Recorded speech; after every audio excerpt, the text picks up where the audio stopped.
कैसे हैं आप लोग। आज से मैं अपने चैनल पर एक नई कहानी शुरू कर रही हूँ जिसका शीर्षक है सेठ मनसाराम की मनसा। ये सेठ मनसाराम की मनसा का पहला भाग है। तो चलिए शुरू करते हैं सेठ मनसाराम की मनसा। सेठ मनसाराम बड़े नामी सेठ थे। नगर सेठ कहा जाए तो गलत नहीं होगा। पूरी जिंदगी व्यापार में लगा दी।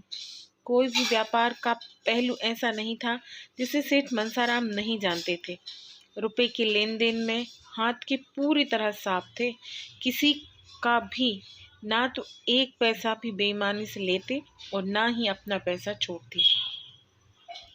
इसीलिए उनके ग्राहक उनसे बेहद खुश थे। जो एक बार उनसे जुड़ जाए कभी दूसरे व्यापारी के पास नहीं गया।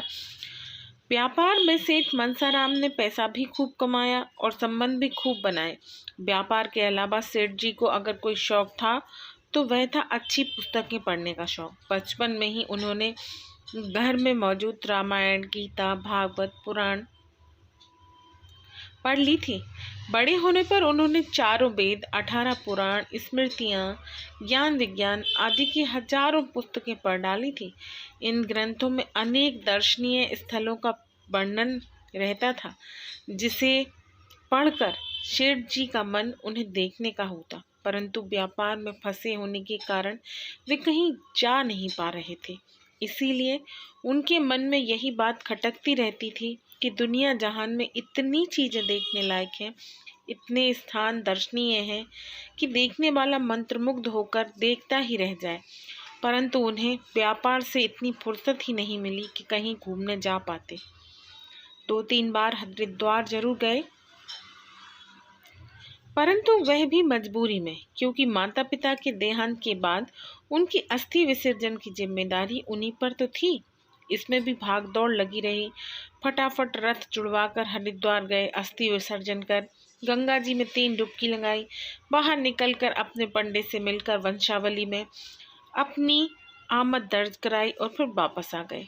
ना किसी मठ को देखा, ना किसी मंदिर के दर्शन किए। अब तो उनके बच्चे भी बड़े हो गए हैं और व्यापार धीरे धीरे बच्चों ने संभाल लिया है। सेठ मनसाराम का काम तो बस विशेष परिस्थितियों में सलाह मात्र रह गया था।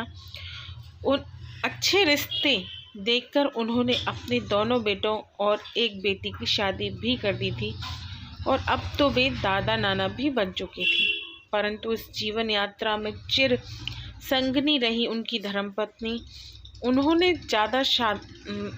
साथ सदा के लिए छोड़कर स्वर्गवासी हो चुकी थी और इसीलिए उनका मन परिवार और व्यापार दोनों से उचाट हो चुका था। ऐसे में उनकी पर्यटन की बरसों की दबी इच्छा अब जागृत हो चुकी थी और अब यह बात वे अपने परिवार में सबसे प्रकट कर चुके थे। परंतु परिवारजन 2 विशेष कारणों से उनकी इस इच्छा की पूर्ति में आनाकानी कर रहे थे। पहला, सेठ मनसाराम के प्रति परिवार का प्रेम। दूसरा, सेठ जी का बूढ़ा शरीर जो शायद यात्रा के लिए सर्वथा अनुपयुक्त था। सेठ जी ने परिवारजनों को बहुत समझाया तो बच्चे इस शर्त पर उन्हें भेजने को तैयार हुए कि सेठ जी अकेले नहीं जाएंगे, उनके साथ एक सेवक भी जाएगा जो उनकी हर आवश्यकता का ध्यान रखेगा, उनकी हर प्रकार से सेवा करेगा।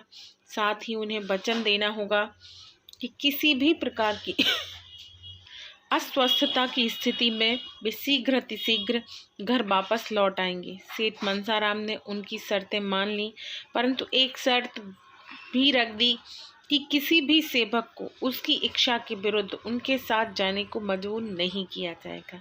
बाकी की कहानी हम अगले भाग में देखेंगे। Okay bye. और आप लोगों से एक रिक्वेस्ट है, प्लीज़ मेरे चैनल को शेयर एंड सब्सक्राइब करें।